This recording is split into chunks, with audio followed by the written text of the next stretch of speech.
નમસ્કાર મિત્રો, આજે પ્રધાનમંત્રી શ્રી નરેન્દ્રભાઈ મોદી ગુજરાત પ્રવાસે છે ત્યારે હું આપ સૌને એક વિનંતી કરવા માગું છું કે ગુજરાતના સાચા વિકાસથી વંચિત ઓબીસી સમાજ એમની દુઃખ, એમની વેદના અને એમની માંગ મોદીજી સુધી પહોંચાડવા માટે આ વિડીયોને વધુમાં વધુ શેર કરો.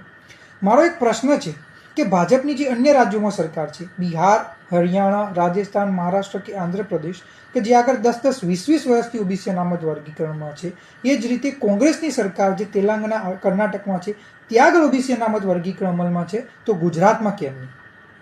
એ જ રીતે ભાજપની સરકાર કેન્દ્રમાં જે છે એને જી રોહિણી આયોગનું ગઠન કર્યું કે જેથી કેન્દ્રની ભરતીમાં ઓબીસી અનામતમાં વર્ગીકરણ થઈ શકે, અને આયોગે પણ એવું કહ્યું કે આ વર્ગીકરણ થવું જોઈએ, નહીં તો સમગ્રલક્ષી વિકાસ, સૌનો સાથ સૌનો વિકાસ નહીં થાય.